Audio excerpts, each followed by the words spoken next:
سہیل ورائچ کا کالم فسادی میاں کے کارنامے۔ میرا پیدائشی نام تو مقابل خان جگرا ہے، مگر تزادستان کی سیاست اور سماج میں میرے کارناموں کے پیش نظر مجھے پیار سے فسادی کہہ کر بلاتے ہیں۔ اب تو لوگوں کو میرا اصل نام تک بھول چکا ہے، بس ہر طرف میرے کارناموں کا چرچا ہے۔ یہ معاشرہ شک و شبہ، حسد و اناد اور غصہ و انتقام کے جذبوں سے سرشار ہے، اسی لیے میرے جیسے فسادی کے راستے ہر وقت کھلے رہتے ہیں۔ میں تھوڑا سا کام کرتا ہوں، باقی کام معاشرے کے لوگ خود اپنے ذمہ لے لیتے ہیں۔ میں نے گزشتہ دن مٹھائی کا ایک چھوٹا سا ذرہ اٹھا کر ایک جگہ رکھا، وہاں مکھیاں کٹھی ہوئیں، مکھیوں کے بعد چپکلیاں اور چوہے، جبکہ ان کے بعد بلیاں اور کتے وہاں جمع ہو گئے، بالآخر انسان بھی وہاں جمع ہو گئے۔ دنگا ہو گیا۔ سماج کے دیگر مسائل پر بھی میں ایسے ہی لڑائی کرواتا ہوں۔ میرا فلسفہ یہ ہے کہ اگر یہ لڑائیاں نہ ہوں تو معاشرے بے قابو ہو جائیں گے، حکومتی بندھن اور نظم و ضبط ختم ہو جائے، دنگے فساد اور فتنے سے معاشرے کے تضادات باہر آتے ہیں، یوں کوئی بھی معاشرہ متحد ہو کر بے قابو نہیں ہو سکتا۔ میں صاف بتائی دیتا ہوں کہ میں سیاست خانوں اور عسکری خانوں کی ملاقاتوں کے خلاف ہوں، ان کو دور دور رہنا چاہیے۔ مجھے جو ہی پتہ چلا کہ سیاست خان اور عسکری خان کی خفیہ ملاقاتیں ہوئی ہیں، میرا پارا چڑھ گیا اور میں نے اس مذاکراتی عمل کو پارا کرنے کا فیصلہ کیا، کیونکہ ان کے لڑے رہنے میں ہی فائدہ ہے۔ اگر سیاست اور عسکری خان مل گئے تو فسادی اور اس کے بھائی فتنہ اور اس کی بہن لڑائی کا کیا بنے گا؟ ہمارا تو سارا خاندان ہی بے روزگار ہو جائے گا۔ والد میاں جگرا بوڑھا ہے لیکن ابھی تک برسر روزگار ہے۔ والدہ مار کٹائی کے دیے گئے فیشن اب بھی سماج میں مقبول ہیں، اسی لیے ہماری خاندانی خواہش ہے کہ لڑائیاں، جھگڑے، فتنے، فساد، ہاتھا پائی، مار کٹائی جاری رہے، وگرنہ یہ معاشرہ خدا کی ہمسری کا دعویٰ کرنے لگے گا۔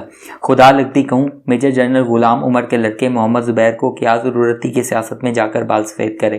اور اگر سیاست کے بازار میں چلا ہی گیا تھا، گورنر بھی لگ گیا تھا تو چپ ہو کر بیٹھ جاتا۔ یہ عسکری خانوں کو ملنے کیوں پہنچ جاتا ہے؟ زبیر ہو، خواجہ آصف ہو یا کوئی اور سیاست خان، یہ جب بھی عسکری خانوں سے ملنے جاتے ہیں ذہن میں کوئی سازش تیار کر کے جاتے ہیں، اور اگر ان ملاقاتوں کو روکا نہ گیا تو یہ نظام بدلیں گے، سیاست تلپٹ کر دیں گے، اسی لیے انہیں روکنا لازم ہے۔ میں فسادی بقلم خود یہ اعتراف کرتا ہوں کہ ان سیاست خانوں کو بیچ چوراہے میں کھڑا کر کے گندا کرنا میرا فرض منصبی ہے۔ مجھے تو سیاست خانوں کی آل پارٹیز کانفرنس بھی بہت بری لگتی ہیں۔ مجھے لوگوں کا اکٹھا بیٹھنا اور پھر اتفاق و اتحاد کی بات کرنا سخت ناپسند ہے۔ سیاست خان آپس میں لڑے ہوئے اچھے لگتے ہیں۔ تمام لڑاکا سیاست خان میرے ایجنٹ ہیں اور میں ہر اتحادی سیاست دان کا دشمن ہوں۔ یہ اتحاد و اتفاق کر کے حکومتوں کو گراتے ہیں، یہ آل پارٹیز کانفرنس کر کے نئے الیکشن کے لیے دباؤ ڈالنا چاہتے ہیں۔ میں الیکشن کا سرے سے ہی خلاف ہوں۔ ملک میں آمریت ہونی چاہیے، لوگوں کو ڈنڈے سے سیدھا کرنا چاہیے، یہی ان کا حل ہے۔ پڑوسی ملک بھارت میں میرا ہم جایا فسادی بہت خوش ہے۔ وزیر اعظم نریندر مودی ہمارے خاندان کا پسندیدہ ترین لیڈر ہے۔ اس نے بھارت میں طرح طرح کی لڑائیوں کو فروغ دیا، ہندو اور مسلمانوں کو لڑوا دیا ہے، اس سے فتنہ و فساد، لڑائی جھگڑے کی راہ ہموار ہو رہی ہے۔ اسی طرح امریکی صدر ٹرمپ بھی ہمارے ہی فلسفے پر گامزن ہے۔ وہ سفید فام اور سیاہ فام، امریکن اور میکسیکن میں فرق رکھتا ہے۔ وہ بھی اتحاد کا دشمن ہے۔ اصل میں آج کل اسی فلسفے کے تحت ملک اور اقوام کامیاب ہو سکتی ہیں۔ تقسیم کرو اور لڑاؤ ہی دنیا کی بہترین حکمت عملی ہے۔ یہی مودی کی پالیسی ہے اور یہی امریکہ کے پاپولر صدر ٹرمپ کی پالیسی ہے، اور یہی پالیسی پاکستان میں بھی رائج ہونی چاہیے۔ جتنا جھگڑا فساد ہوگا اس کے نتیجے میں ملک کے اکثریتی آبادی خوشحال ہوگی۔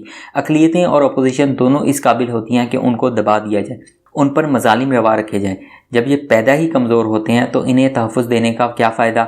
عقل کا دستور یہی کہتا ہے اور اسی پر عمل ہونا چاہیے۔ فسادی فلسفے میں میڈیا کی آزادی ہونی ہی نہیں چاہیے۔